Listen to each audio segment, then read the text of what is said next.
인생은 60부터라는 말 많이 들어보셨죠? 한참 아이 키우느라 정신이 없었을 때는 대체 저게 무슨 소린가 싶었어요. 내 인생은 잊어버리고 딸을 위해 살았던 세월이 화살같이 지나가고 어느덧 제 나이도 60대에 접어들었네요. 그동안 저에게는 참 많은 일들이 있었습니다. 사람의 운명이라는 것이 참 신기하죠? 인생의 우여곡절 끝에 이제야 저는 제 인생을 살고 있습니다. 오늘은 정말 오랜만에 딸과 데이트를 하는 날이에요. 딸은 몇 년 전부터 외국에서 사업을 하고 있거든요. 말도 제대로 통하지 않는 낯선 땅에서 어떻게든 성공해보겠다고 노력하는 딸의 모습을 떠올리면 안타깝기도 하고 대견하기도 합니다.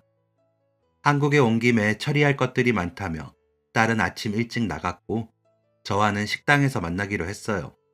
저도 오랜만에 나름대로 신경을 써서 옷을 챙겨 입고 길을 나섰습니다. 딸이 예약한 식당은 보리굴비를 정말 맛있게 하는 한식당이에요. 아직도 제 입맛을 잘 기억하고 있네요.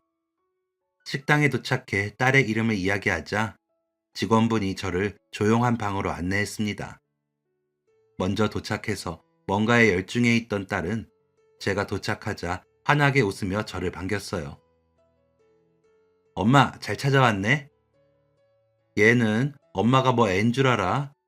우리 딸, 뭐가 그리 바쁘셔서 한국 오자마자 얼굴도 제대로 안 보여주고 밖에만 돌아다니시나? 미안.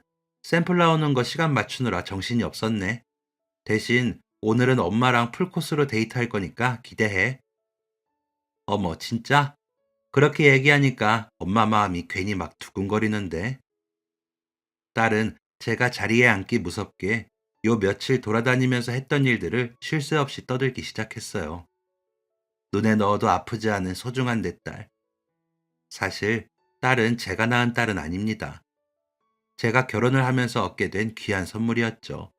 낳은 적은 없어도 기른 적만큼은 그 누구보다 크다고 자신할 수 있을 만큼 맹목적인 사랑을 쏟아가며 키운 소중한 딸. 비록 5년 전 딸의 친부인 남편과는 이혼하게 됐지만 딸과는 여전히 다정한 모녀 사이를 지켜나가고 있습니다.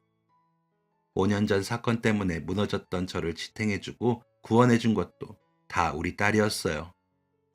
지금은 이렇게 웃고 있지만 당시에는 정말 말도 못하게 힘들었어요. 저에게 어떤 일이 있었는지 말씀드리려면 전 남편과의 만남부터 말씀드려야겠네요. 전문대에서 회계를 공부했던 저는 졸업을 하고 운 좋게 곧바로 세무사무소에 취직했고 몇 년 동안 문제없이 회사 생활을 했습니다. 일은 힘들었지만 그만큼 뭔가를 제대로 해냈을 때 오는 뿌듯함이 있었어요.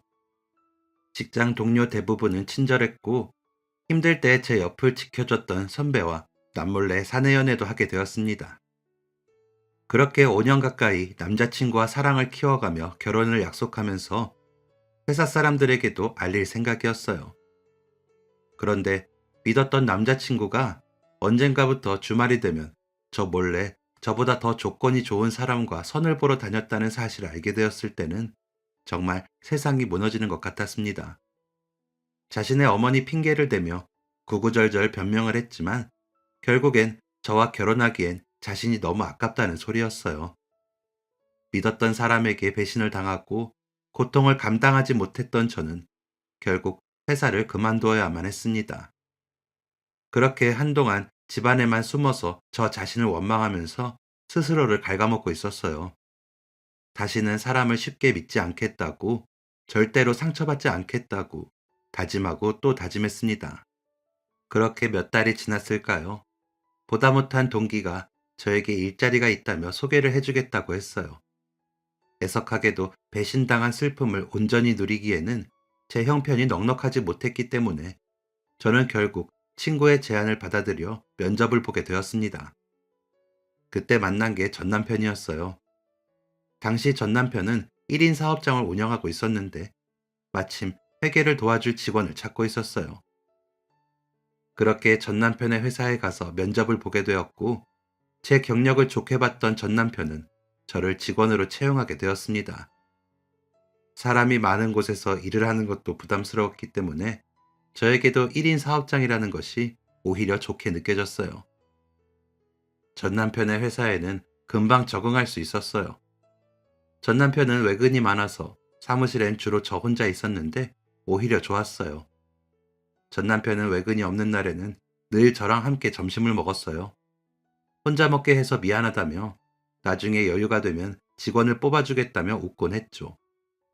저보다 4살밖에 많지 않았는데 자기 사업을 한다고 고군분투하는 모습이 참 대단하다는 생각이 들었어요. 그만큼 항상 정신이 없어 보였지만요. 전 남편의 책상에 있는 가족 사진을 보면 분명 결혼을 한 것 같은데 셔츠는 늘 구겨진 상태였고 어떨 때는 며칠 동안 같은 걸 입고 오기도 했어요. 아이가 어려서 육아하느라 아내도 정신이 없나 보다 싶었는데 전 남편과 짜장면을 먹던 날 그게 아니라는 걸 알게 되었습니다. 사장님, 셔츠 손목 부분에 짜장 다 묻었는데요? 아, 이번 주에는 이걸로 버티려고 했는데. 네? 그거 어제도 입으셨던 거예요? 일 끝나고 육아하고 뭐 하면 빨래할 시간이 없어요. 나중에 수진 씨도 애 낳아보면 알 거예요. 아무리 그래도 사모님이 애기 때문에 진짜 정신이 없으신가 보다. 아, 그게 집사람은 딸이 돌 지났을 때 사고로 세상을 떠났어요. 우리 딸이 지금 4살인데 혼자 키우려니까 힘들긴 해요.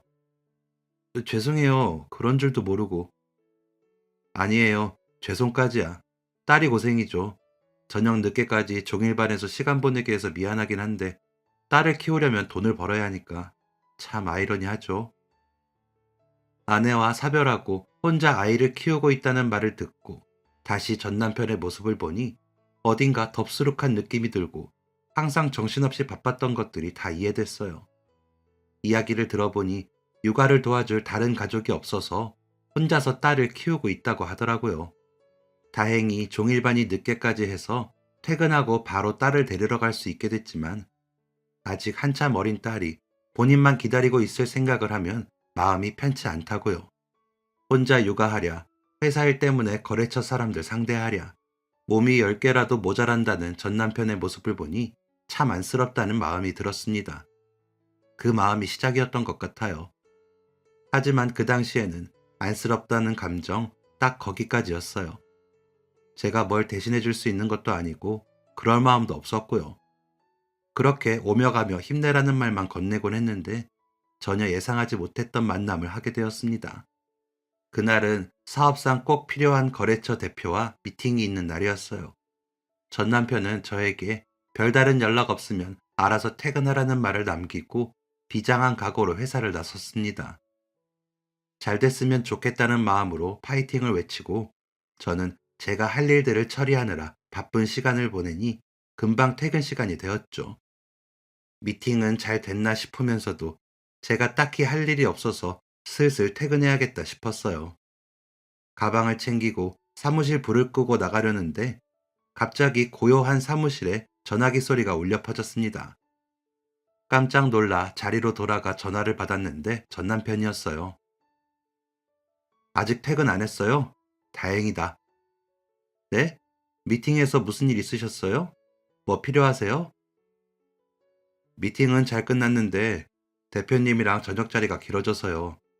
제가 나갈 수가 없는 상황이라 저 정말 미안한데 우리 딸 좀 집에 데려다 줄 수 있어요? 네? 제가요? 정말 미안해요. 전에도 이런 적이 있어서 유치원 선생님이 곤란하다고 말씀하셔서요.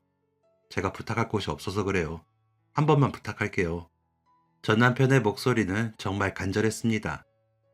다른 일도 아니고 회사 일 때문인데 이 정도는 직원으로서 해줄 수 있는 일이라고 생각했어요. 결국 저는 전 남편이 알려준 곳으로 가서 딸과 처음으로 만나게 되었습니다. 이제 4살이라는 아이는 제 생각보다 훨씬 작았어요. 선생님은 전 남편에게 전화를 받았다면서 반가워하며 저에게 딸을 보냈어요. 선생님을 슬쩍 보던 딸은 아무 말 없이 제 쪽으로 다가왔어요. 딸은 똘망똘망한 눈으로 저를 가만히 올려다보고 있었습니다. 제 눈치를 살피는 것 같았죠. 그 모습을 보는데 순간 어렸을 때의 제 모습이 떠올랐어요. 엄마가 일찍 돌아가셔서 바쁜 아빠 대신 친척집을 전전하면서 살았던 저의 어린 시절이요. 저를 바라보던 아이의 표정이 꼭 저 얌전히 있을게요. 혼내지 마세요. 하는 것 같았습니다. 안녕, 진아 맞지? 오늘은 아빠 대신 아줌마가 데리러 왔어. 같이 갈까? 제 눈치를 살피던 아이는 고개를 끄덕이더니 제가 내민 손을 잡아주었습니다. 전 남편이 알려준 집으로 가는 내내 손끝에 전해지는 아이의 온기 덕분인지 오랜만에 마음이 참 따뜻해지는 것 같았어요. 전 남편의 집에 도착하고 보니 집안 꼴이 말이 아니더군요. 집은 지은 지 얼마 되지 않은 신축 아파트라 좋아 보였지만 살림살이가 엉망이었어요. 전 남편은 딸을 집에 데려다 주면 혼자서 잘 노니까 신경 쓰지 말고 가도 된다고 했지만 어떻게 이 어린애를 두고 그냥 갈 수가 있겠어요. 저는 일단 딸을 씻기기로 했습니다. 꼬질꼬질하게 남아있는 때까지 다 씻어버리겠다는 마음으로 아주 뽀득뽀득 소리가 나도록 씻겼어요. 처음엔 싫어하던 아이도 막상 하고 나니 개운한지 얌전히 제 손길에 맡기더군요. 아이를 씻기고 머리를 말리고 새 옷을 입히려는데 옷 사이즈들이 전부 애매했어요. 어떤 것은 너무 크고 어떤 건 살짝 작고 또 어떤 건 찢어진 상태 그대로 있고 혹시나 싶어 신발장을 보니 신발 사이즈도 가지각색이었습니다. 전 남편도 자기 딴에는 열심히 키운다고 한 거겠지만 미묘하게 방치된 느낌이었어요. 씻고 밥까지 먹은 아이는 슬슬 잠이 오는지 저에게 동화책 한 권을 들고 오더니 자연스럽게 제 무릎을 베고 누웠습니다. 갑작스러운 아이의 모습이 귀엽기도 하고 얼떨떨하기도 했어요. 일단은 아이가 가져온 책을 열심히 읽어주었습니다. 몇 장 넘기지 않았는데 아이의 숨소리가 고르게 들리기 시작했어요. 책을 내려놓고 바라보니 새근새근 잠을 자고 있었습니다. 시계를 보니 벌써 밤 10시가 넘어가고 있었어요. 이제 가면 되는데 제가 움직이면 아이가 깰 것 같아서 이러지도 저러지도 못하다가 전 남편이 올 때까지만 기다려야겠다고 생각했습니다. 그런데 눈을 떠보니 아침이었어요. 언제 잠들었는지 모르게 제가 잠이 들었나 보더라고요. 전 남편이 덮어준 건지 이불을 덮고 있었어요. 깜짝 놀라 일어났더니 주방을 정리하던 전 남편이 다가왔습니다. 세상에, 사장님, 저 여기서 잠들었어요? 깨우시지. 살짝 깨웠는데 너무 곤히 자길래 그냥 뒀어요. 어제 우리 진아 때문에 고생했죠? 아침 준비하고 있으니까 먹고 가요. 오늘은 출근하지 말고 그냥 쉬세요. 어제 덕분에 거래도 성공했고, 저도 오늘은 쉬려고요. 진짜요? 거래 성공했어요? 너무 잘 됐다. 덕분에 마음 편하게 끝까지 자리 지킨 덕분이죠. 우리 진아가 수진 씨가 좋나 봐요. 방에서 자라고 해도 안 떨어지려고 해서 좀 전에 겨우 방에다 눕혔어요. 조금 더 쉬어요. 식사 다 되면 부를게요. 저에게는 편히 쉬라 말하며 주방으로 돌아간 전 남편의 뒷모습은 어딘가 분주해 보였습니다. 슬쩍 들여다보니 한쪽에서는 된장찌개를 끓이고 한쪽에서는 아이가 먹을 밥을 따로 준비하는 것 같았어요. 그 모습을 보는데 뭔가 기분이 이상하더라고요. 전날 아이와 둘이 있을 때는 아이가 뭔가 방치되어 있다고 느꼈는데 저렇게 애쓰는 모습을 보니 저 사람은 나름대로 정말 열심히 하고 있구나, 노력하고 있구나, 그런 것들이 보였어요. 생각해보면 저 사람도 이제 고작 33인데 돌쟁이 때부터 딸을 혼자 키우려니 얼마나 힘들었을까 싶기도 하고 어떻게든 포기하지 않겠다고 혼자서 이리 뛰고 저리 뛰었을 모습이 머릿속에 그려졌습니다. 어딘가 어설픈 저 뒷모습이 참 듬직하다고 느껴진 건 그때부터였던 것 같아요. 전 남편은 소박한 아침을 차려주었습니다. 유일하게 할 수 있는 게 된장찌개라면서 솜씨가 없어 미안하다고 했지만 제가 받아봤던 밥상 중에서 손에 꼽을 정도로 따뜻한 밥상이었어요. 밥을 다 먹고 저는 어제 하루 아이를 보면서 느낀 것들을 이야기해 주었습니다. 찢어진 옷이나 맞지 않는 옷들이 많다는 것과 신발 사이즈 등을 이야기해 주면서 어떤 걸 사면 좋을지 이런저런 조언을 건넸습니다. 친구들 대부분이 결혼해서 육아를 하고 있었기 때문에 대부분 친구들에게 들은 이야기였지만요. 제 이야기를 들은 전 남편은 생각지도 못했다는 표정을 지으며 고맙다고 말했어요. 자신이 너무 몰라서 딸이 유치원에서 놀림받았겠다며 오늘 당장 새 옷과 신발을 사러 가야겠다고요. 그날 그냥 혼자 가게 뒀어야 했는데 제 마음에 무슨 바람이 불었는지 저도 함께 나서게 되었습니다. 아이가 일어나서 준비하는 동안 저는 제 집으로 돌아갔어요. 저도 좀 씻고 편한 옷으로 갈아입었죠. 약속 시간에 맞춰 나가보니 전 남편과 딸아이가 차 안에서 저를 기다리고 있었어요. 아이는 하루 만에 만난 제가 반가운지 해맑게 웃으며 손을 흔들고 있었습니다. 그 모습을 보는데 마음속 깊은 곳 어딘가가 간지러운 기분이 들었어요. 아이와 함께하는 쇼핑은 제 생각보다 더 재밌었습니다. 전 남편은 아이가 이렇게 좋아할 줄 알았으면 진작 나올 걸 그랬다며 머쓱하게 웃어 보였어요. 한참 쇼핑을 마치고 쇼핑센터 안에 있는 레스토랑에서 저녁 식사를 하게 되었습니다. 식사가 거의 끝나가자 직원이 폴라로이드 카메라를 들고 다가왔어요. 식사는 맛있게 하셨나요? 저희가 오픈 이벤트로 손님들께 사진을 찍어드리거든요. 세 분 너무 예쁜 가족이에요. 사진 한 장 찍어드릴까요? 저와 전 남편, 그리고 딸을 보고 너무 예쁜 가족이라고 말했던 직원. 가족이라는 말에 순간 당황한 제가 얼어붙자 전 남편이 한 장 멋있게 찍어달라며 카메라를 보고 웃었습니다. 결국 저도 직원의 하나 둘 셋 소리에 맞춰 사진을 찍었어요.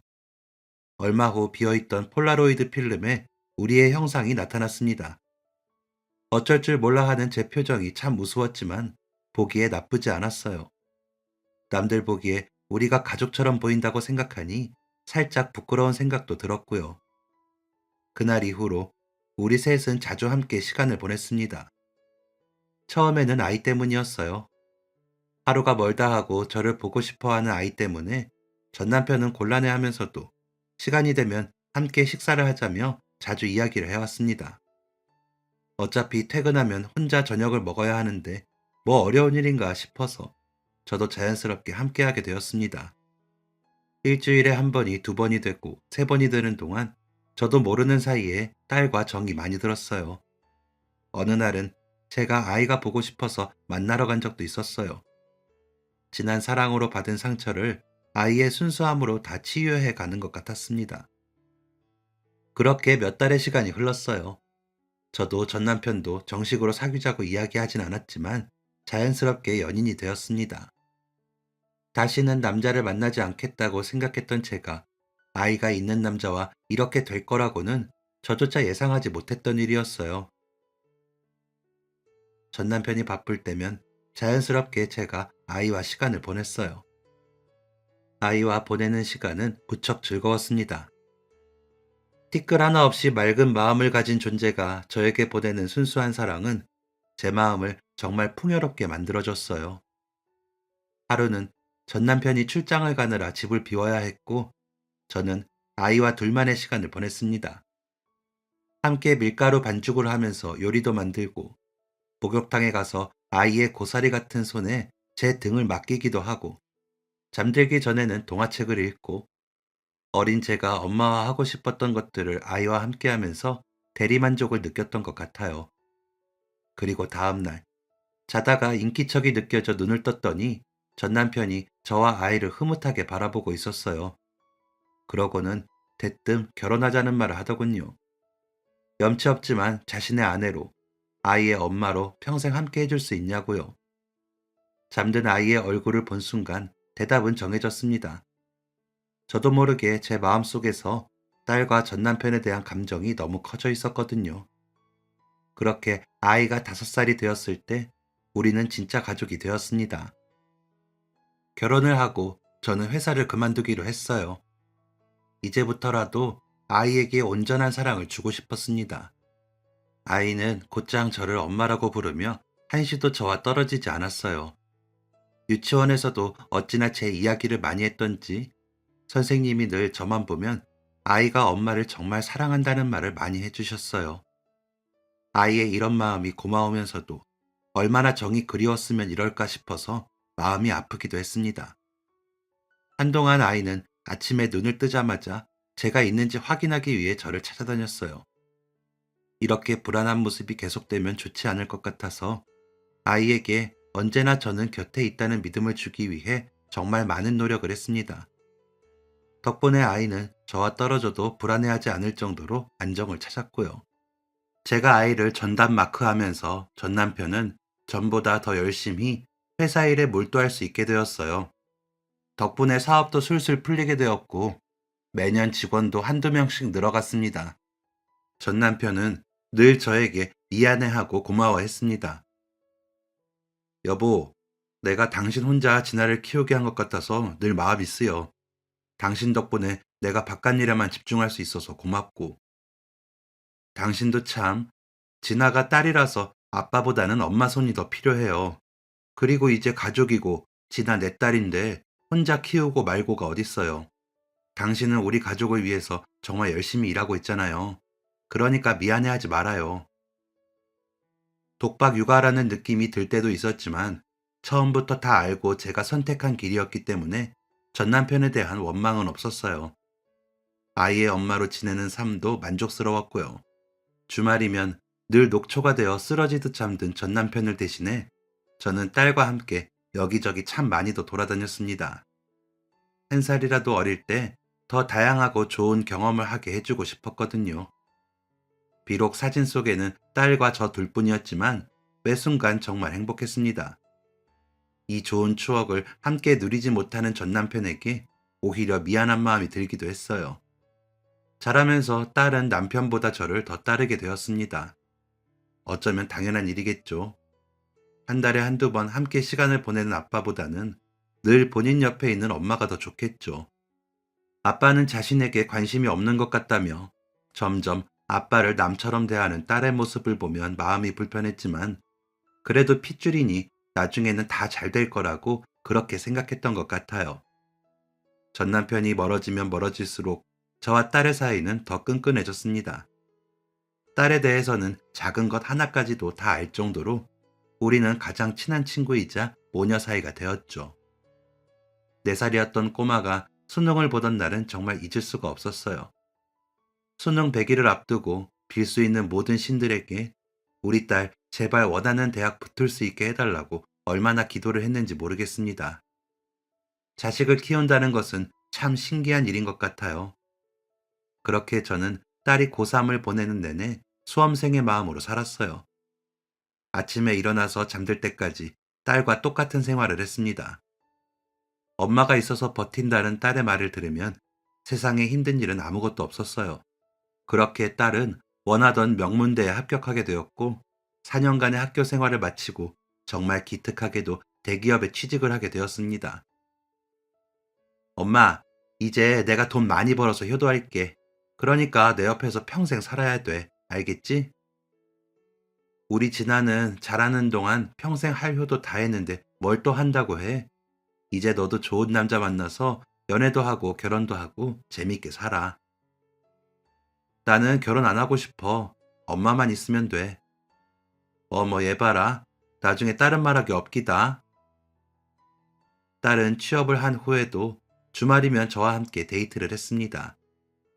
자신이 바빠지면서 제가 허전해 할까봐 마음을 써준 거죠. 실제로 시간은 많아졌지만 뭘 해야 될지 몰라 내심 당황하고 있었거든요. 생각해보니 전 남편과 결혼하고 20년이 넘도록 제 결혼 생활은 온통 딸밖에 없었어요. 친한 친구는 남편이 저를 보모로 두려고 결혼한 거 아니냐는 말까지 했지만 제가 딸을 너무 아꼈고 딸이 저를 너무 사랑했기 때문에 전혀 신경 쓰지 않았거든요. 너무 많은 사랑을 줬기 때문일까요? 이제 곧 자신의 인생을 찾아 날아가겠구나 싶은 생각이 들 때마다 당연하다고 생각하면서도 헛헛한 마음이 드는 것은 어쩔 수 없었습니다. 그날은 딸이 출장을 가서 집에 저 혼자 있었어요. 전 남편은 거래처 대표와 술자리가 있다며 늦게 들어온다고 해서 기다리다 깜빡 잠이 들었죠.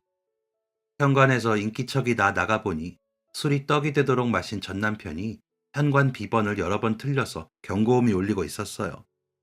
얼마나 마신 건지 거의 인사불성이 된 전 남편을 겨우 침대에 눕히고 힘겹게 겉옷을 벗겨 정리하려는데 휴대폰 알람음이 들렸어요. 이상했습니다.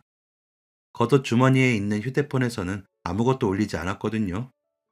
잘못 들었나 싶어 나가려는데 또다시 알람음이 들렸어요. 소리가 난 곳을 살펴보니 전 남편의 바지 주머니가 수상했습니다. 조심스럽게 주머니에 있던 것을 꺼내보니 웬 휴대폰이 들어있었어요. 원래 가지고 다니는 것과 색깔만 다른 기종이었죠. 술에 취해 다른 사람 것을 가져왔나? 그래서 주인이 연락을 한 건가 싶어 휴대폰을 살펴보니 정말 기가 막혔습니다. 휴대폰의 주인은 전 남편이었어요. 그리고 이 휴대폰에 저장되어 있는 사람은 단 한 명이었습니다. 바로 전 남편의 상간녀였죠. 휴대폰 속의 전 남편은 무척 다정했습니다. 두 사람은 저와 딸을 속이고 몰래 사랑을 속삭이고 있었어요. 정확히 언제부터인지는 모르겠지만 내용으로 봐서 두 사람의 관계는 이미 몇 년은 된 것 같았습니다. 상간녀의 전화번호는 저도 모르게 외워버렸지만 더 이상 뭘 어떻게 해야 할지 아무 생각도 나지 않았어요. 일단은 남편이 눈치채지 못하도록 다시 휴대전화를 바지 주머니에 넣어두고 비어있는 딸 방에서 뜬 눈으로 밤을 보냈습니다. 항상 바쁜 줄로만 알았던 전 남편이 밖에서 그런 짓을 하고 있을 거라고는 생각도 못했기에 제가 받은 충격은 상상 이상이었습니다. 비록 애정이 넘치는 부분은 아니었지만 의리는 있다고 생각했는데 남편에 대한 책임도 믿음도 한순간에 무너져 버렸어요. 제가 딸과 둘이 시간을 보내는 동안 전 남편이 밖에서 이런 짓을 하고 돌아다녔다는 생각을 하니 머릿속이 팽팽 도는 것 같았습니다. 처음엔 너무 화가 났어요. 저를 배신했다는 사실에 모멸감까지 느껴졌습니다. 하지만 얼마 안 가 이 모든 감정은 슬픔과 저에 대한 연민으로 바뀌었어요. 이미 결혼한 지 20년이 넘었는데 전 남편과 이혼하는 제 모습이 도무지 그려지지 않았어요. 내 나이도 벌써 50 중반인데 이혼하면 대체 내가 뭘 할 수 있을지, 나에게 무엇이 남을지, 그리고 딸은 어떻게 되는 건지 두려운 감정이 자꾸만 저를 압박했습니다. 그렇게 이러지도 저러지도 못하는 날들이 이어졌어요. 전 남편은 아무 일도 없다는 듯 평소와 다름없이 굴었고 저는 그 모습을 꾸역꾸역 견뎌냈어요. 하루에도 수십 번씩 우울한 생각이 저를 미치게 만들었습니다. 그래도 딸 앞에서는 최대한 티를 내지 않으려고 노력했는데 딸 눈에는 제 모습이 이상하게 보였나 봐요. 남편의 외도 사실을 알게 된 지 며칠이 지났을 때 딸이 심각한 표정으로 저에게 물었습니다. 엄마, 요즘 무슨 일 있어? 일은 무슨 아무 일도 없어. 아닌데 내 눈은 못 속이는데. 엄마 분명히 무슨 일 있거든. 갱년기 그런 거야? 요즘 왜 이렇게 힘이 없고 우울해하는 거야?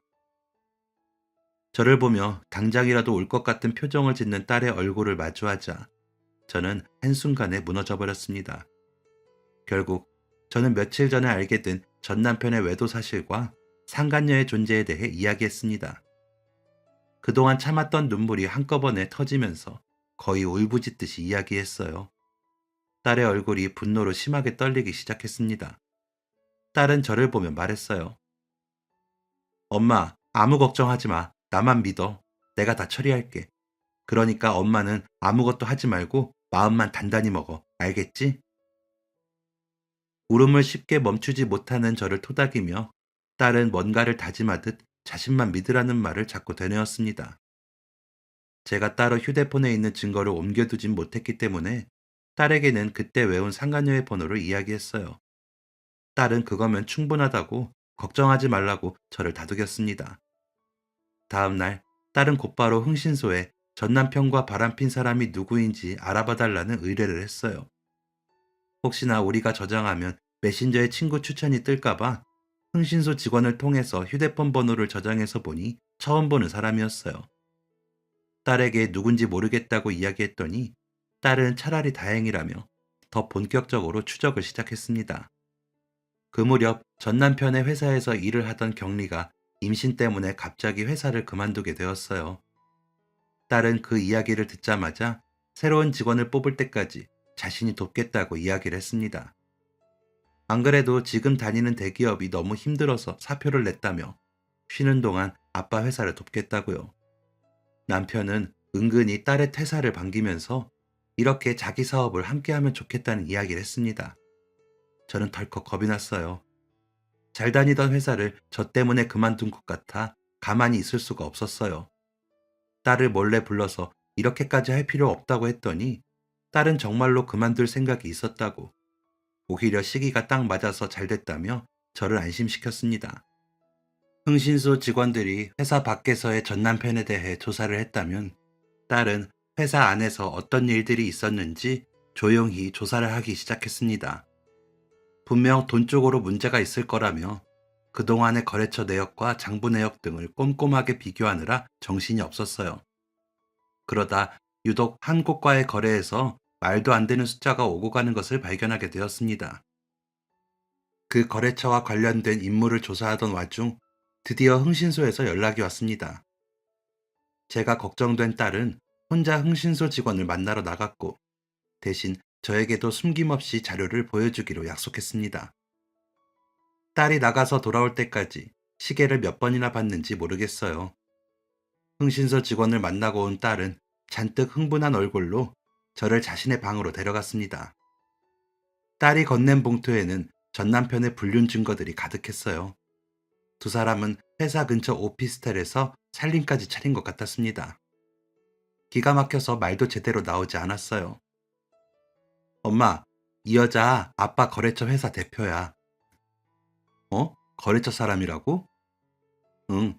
둘이 언제부터 그랬는지는 정확히 모르지만 거래한 지는 5년이 넘었고 최근 3년부터 거래처랑 주고받은 대금 내역이 장부랑 어긋난 것들이 많더라. 가짜 계약서도 있는 것 같고. 세상에 그런. 이제 얼마 안 남았어, 엄마. 딸은 전보다 더 은밀하게 움직였습니다. 전 남편이 미팅을 할 때 몰래 사무실에서 상간녀 전용 휴대폰을 찾아내서 자료를 전부 복사해 두었고 블랙박스에 있는 영상들도 틈틈이 수집했어요. 그러면서 밤에는 잠도 줄이면서 횡령 증거들을 정리했습니다. 제가 전 남편의 불륜을 알게 되고 모든 증거를 정리하기까지 총 2달이 걸렸습니다. 전 남편은 아무것도 모른 채 여전히 뻔뻔하게 상간녀와의 만남을 이어가고 있었어요. 상대하기 까다로워서 힘들다고 했던 그 거래처 대표가 죽고 못 사는 상간녀였다니. 이제 와서 보니 남편의 모든 행동이 의심스러운 것 투성이었는데 그동안 왜 몰랐을까요? 이제라서 알게 돼서 다행인 걸까요? 제가 마음의 준비를 하는 동안 딸은 모든 정리를 끝내고 저에게 그동안 모은 것들을 보여주며 앞으로의 계획에 대해 이야기했어요. 엄마, 이제 이혼 소송하고 상간녀 소송 진행하자. 그리고 소송 정리되면 곧바로 횡령죄 터뜨릴 거고. 진아야, 엄마는 조금 무서워. 여기까지만 하고 멈추는 게 어때? 엄마를 생각하는 네 마음은 잘 알지만 나 때문에 아빠한테 이렇게까지 할 필요 없어. 엄마, 그게 무슨 소리야? 아빠가 무슨 상관인데 낳아준 사람이면 다야? 20년 넘게 나 키워준 사람은 엄마였어. 엄마, 아빠 둘 중 하나만 골라야 한다면 망설일 것도 없이 엄마고 엄마한테 상처를 준 사람은 절대 가만두지 않아. 그게 아빠라고 해도 예외 없어. 엄마는 네가 상처받을까 봐 걱정돼서 그러지. 엄마가 이렇게 억울하게 당하는 모습을 보는 게 나한테는 가장 큰 상처야. 다시 생각해도 딸에게는 정말 고맙고 미안한 마음뿐입니다. 혼자서는 생각도 못했을 일들을 딸이 전부 해주었기 때문에 저는 용기를 갖기로 했어요. 딸 말대로 20년 넘게 가족을 위해, 전 남편을 위해 희생한 대가가 이거라면 그 이상으로 치러주기로 다짐했습니다. 며칠 뒤 딸은 자신과 대학 때부터 친하게 지낸 선배라며 이혼 전문 변호사를 소개해 주었습니다. 변호사는 이혼 소송과 상간녀 소송을 별개로 진행하면서 같은 날 법원에 2개의 소장을 접수했어요. 덕분에 비슷한 시점에 전 남편과 상간녀에게 각자의 소장이 송달되었습니다.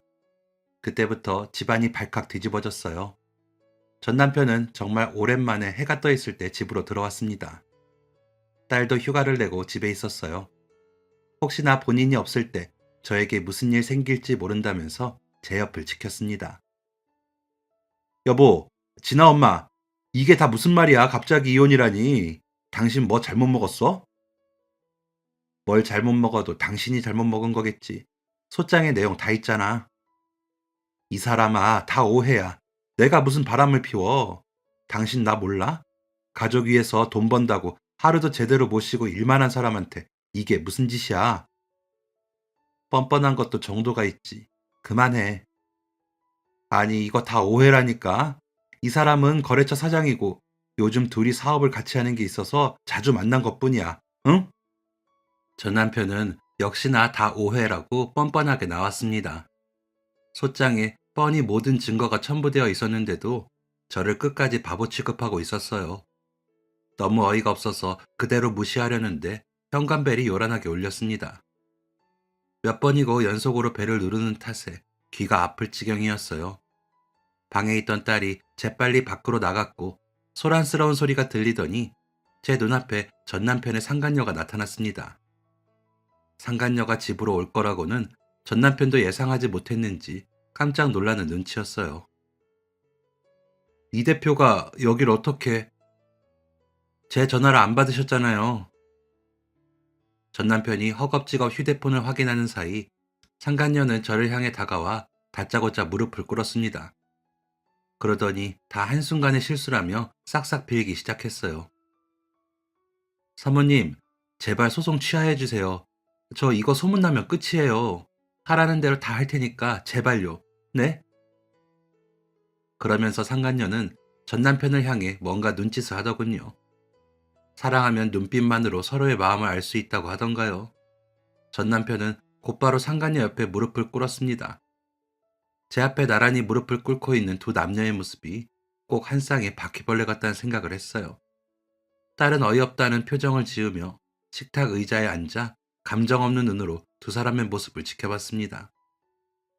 적어도 둘이 말은 맞추고 왔어야 하는 거 아닌가? 진아 엄마, 제발 내가 다 잘못했어. 내 실수야. 다시는 이런 일 없을 거야, 응? 진아를 봐서라도 한 번만 넘어가줘. 제발. 당신 입에서 진아를 봐서 넘어가 달라는 말이 나와? 아니라고 그렇게 발뺌하더니 왜? 그렇게 끔찍한 당신 애인이 상간녀로 소문나는 건 막고 싶어? 그런 말이 아니라 복수를 준비하면서 저도 많이 내려놨다고 생각했는데 막상 눈앞에서 전 남편과 상간녀가 함께 있는 모습을 보니 마음이 무너지는 것 같았습니다.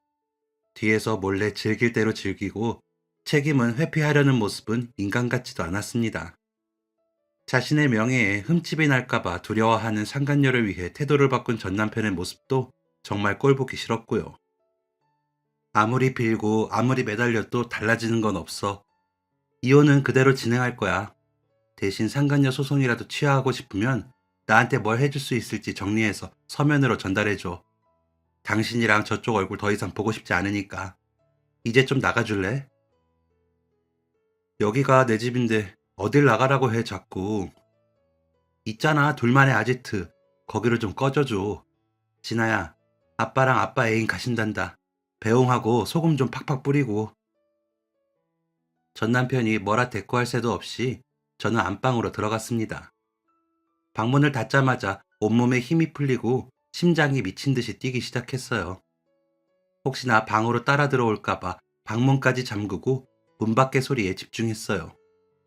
곧이어 뭐라고 소란스러운 소리가 나는 것 같더니 현관문이 쾅 닫히는 소리가 들렸습니다.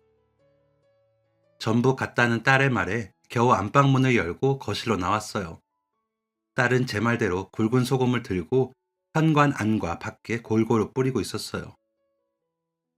진아야, 이런 꼴 보게 해서 미안해. 엄마, 진짜 너무 착한 거 아니야? 그 여자 머리채라도 잡았어야지. 아빠도 실컷 해줬어야지. 내가 진짜 잘 도와줄 수 있었는데. 그럴 걸 그랬나? 다음에는 우리 한 명씩 맡아서 처리하자. 딸의 말은 저를 응원해주는 것처럼 느껴졌어요. 딸이 없었다면, 아니 딸이 도와주지 않았더라면 저 혼자서는 결코 이 순간을 견딜 수 없었을 거예요. 그 두 사람 앞에 서 있는 것조차 불가능했을지도 모르죠. 얼마 뒤 전 남편은 협의 이혼을 하자며 변호사를 통해 재산 분할과 관련된 내용을 정리해서 보내주었습니다. 복잡한 말들이 많았지만 요약하자면 협의 이혼을 할 경우 지금 살고 있는 집과 전 남편이 가지고 있는 건물을 저에게 넘겨주겠다는 내용이었어요. 자신에게는 회사가 있기 때문에 저에게 큰 재산을 넘겨도 상관없겠다는 생각이었겠죠. 앞으로 자신들에게 다가올 일도 모르면서 빨리 해결하고 싶어 냅다 지르는 꼴이 참 우스웠습니다. 저는 전 남편의 제안을 받아들였고 그대로 협의 이혼으로 절차를 전환했습니다. 약속대로 상간녀 소송도 취하했고요.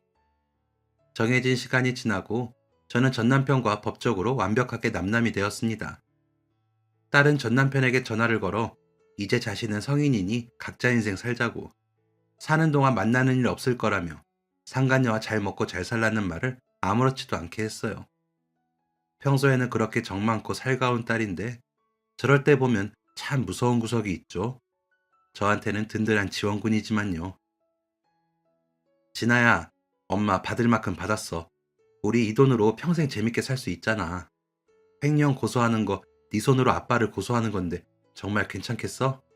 엄마 때문이라면 멈춰도 괜찮아. 네가 아니어도 언젠가는 세상에 드러날 범죄야. 엄마, 죄를 지었으면 벌을 받아야지. 지금은 딸로 신고하는 거 아니야. 회사의 직원으로서 횡령을 목격했으면 당연히 신고를 해야지. 혹시라도 나중에 네가 후회할까 봐. 그래서 그래. 엄마, 나 절대 후회 안 해. 그러니까 뒤에서 응원해줘.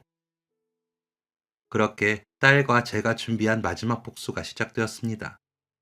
딸은 그동안 모은 자료들을 모두 첨부해서 익명으로 전 남편과 상간녀의 횡령죄를 신고했습니다. 자료가 완벽했고 정황이 분명했기 때문에 사건은 빠르게 진행되었어요. 전 남편과 상간녀는 경찰 조사를 거쳐 검찰로 송치되었고 횡령 액수가 억대를 넘었기 때문에 결국 재판을 받게 되었습니다. 딸에게 듣기로는 재판이 시작되면서 절절했던 둘 사이는 온데간데 없이 서로를 물어뜯으려 안달이 난 모습이었대요. 다 상대방이 하라는 대로 했다. 이 돈이 그 돈인 줄 몰랐다. 회사 돈이 내 돈 아니냐고 했다. 어쩜 환상의 커플 아니랄까봐 핑계대는 것도 비슷했다면서요.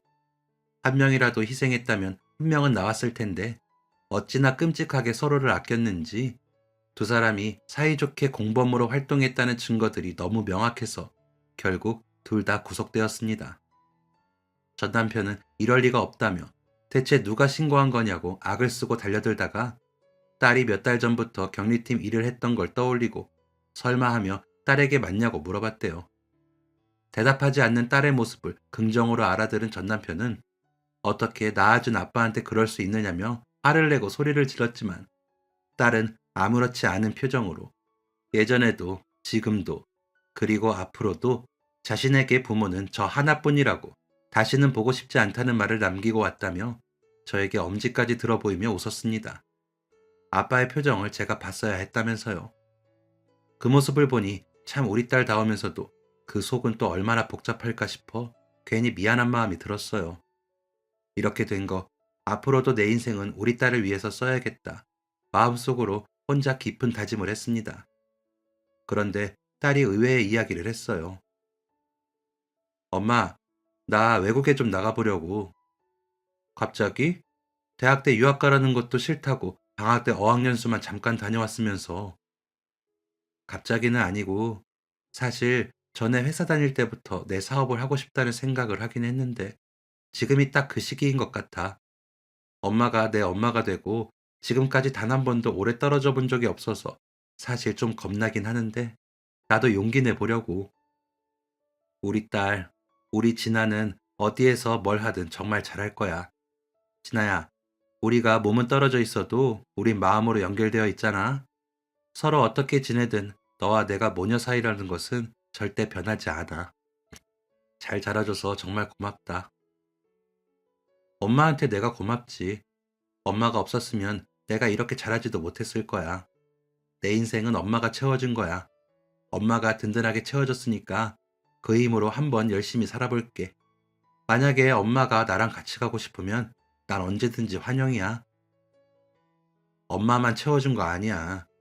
진아도 엄마한테 소중한 용기를 많이 채워줬어. 이제 엄마도 홀로서기 한번 제대로 해볼게. 아직도 인생이 많이 남았잖아. 남은 인생 어떻게 살면 최고로 잘 살았다는 소리 들을 수 있을지 잘 생각해 볼게. 그렇게 서로에 대한 진한 응원을 남기고 딸은 외국으로 떠났습니다. 원래는 조금 여유를 가지고 떠나려고 했지만 언어 공부도 하면서 현지 시장 조사를 빨리 시작하겠다며 서둘러 한국을 떠났어요. 그동안 여기서 힘들었던 것들이 많아서 더 서둘렀을 것 같다는 생각도 드네요. 딸이 떠나고 저도 제 인생에 대한 고민을 시작했습니다. 지난 25년을 떠올려 보니 제 인생은 온통 딸이었어요.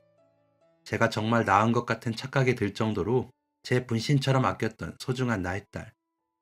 그 아이만 바라보고 살았다고 생각했던 시간은 되돌아보면 저를 위한 시간이기도 했습니다. 맹세컨대 단 한순간도 딸을 남이라고 생각하며 살지 않았어요. 이런 제 마음을 딸이 더 잘 알고 있었기 때문에 제가 힘들었던 순간 단 한치의 망설임도 없이 저를 위해 나섰던 거겠죠. 그렇게 소중한 딸이 자신의 꿈을 위해 더 넓은 세상으로 날아갔으니 저도 저만의 세상을 만들어야겠다는 생각이 들었습니다. 딸이 돌아왔을 때 엄마가 정말 열심히 잘 살고 있다는 모습을 보여주고 싶었어요. 저를 위해 사는 방법을 잘 몰라서 일단은 손에 잡히는 대로 책도 읽고 강연도 들으러 다니고 여러 문화생활도 즐겼습니다. 그렇게 지내다 보니 저처럼 혼자 지내는 60대 이상 여성을 위한 문화 공간을 만들고 싶다는 생각이 들었어요. 저는 전 남편에게 받은 건물을 리모델링해서 제법 큰 카페를 차렸습니다. 보기에는 다른 카페와 다를 바 없었지만 우리 카페는 오로지 60대 이상 여성을 위한 공간으로 만들었습니다. 사장인 저는 물론이고 카페의 직원과 아르바이트생들도 전부 60대 이상 여성으로 구성했어요. 직업 상담을 원하는 사람들에게는 제 경험을 살려 조언을 해주기도 했고 경제 전문가, 공예 전문가, 창업 전문가 등을 초빙해서 여러 가지 강연들도 열었습니다. 이런 활동들 덕분에 지역사회에서는 제법 입소문을 타서 기업과 연계하는 프로그램도 하게 되었고 덕분에 늦은 나이에 새로운 직업을 얻는 사람들도 꽤 많아졌답니다. 카페는 언제나 시끌벅적했어요. 많은 사람들이 오가는 만큼 하루하루 분주했지만 제가 느끼는 보람은 이루 말할 수 없었습니다. 말 그대로 제2의 인생이 시작되고 있었어요. 제가 바쁘게 사는 동안 딸도 자신의 위치에서 정말 그 누구보다 열심히 살았습니다. 꼬박 몇 년은 제가 보러 가지 않으면 얼굴도 보기 힘들 정도였어요. 그렇게 애쓴 만큼 드디어 조금씩 빛을 보기 시작했고 정말 어렵게 시간을 내서 딸이 드디어 한국에 오게 된 거죠. 제 밥 위에 보리굴비 한 점을 크게 올려놓고 얼른 먹어보라는 딸의 표정을 보니 지난 과거가 정말 꿈처럼 스쳐 지나갑니다. 그 어느 때보다 맛있는 식사를 마치고 딸과 함께 제가 운영하는 카페에 왔어요. 그동안 사진으로만 카페를 봤던 딸은 생각보다 규모도 크고 인테리어도 멋지다면서 우리 엄마 대단하다고 연신 칭찬을 해댔습니다. 딸의 칭찬에 어깨가 으쓱해져 오랜만에 제가 직접 커피를 내렸어요. 와, 향 진짜 좋다. 우리 엄마 솜씨 좋은 바리스타였네. 말도 마. 자격증 따느라고 혼나는 줄 알았잖니. 원두는 다 똑같을 텐데 왜 유난히 맛있는 것 같지? 엄마의 손맛이라는 거 아니겠어? 별거 아닌 대화로 웃고 떠들다 보니 꼭 예전으로 돌아간 기분이 들었어요.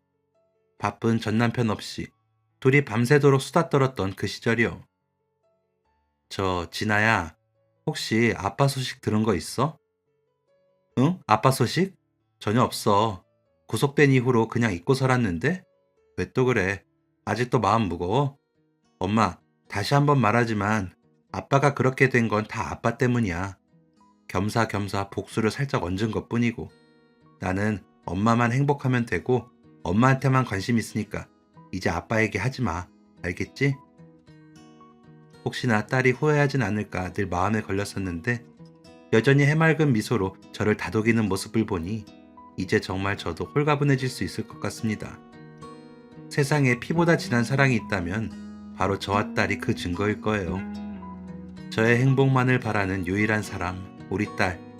저도 늘 같은 자리에서 딸을 지켜주면서 앞으로도 행복하게 살아가겠습니다. 지금까지 사연 들어주셔서 감사합니다. 사연이 재밌으셨다면 구독과 좋아요를 눌러주세요. 감사합니다. 안녕히 계세요. 어?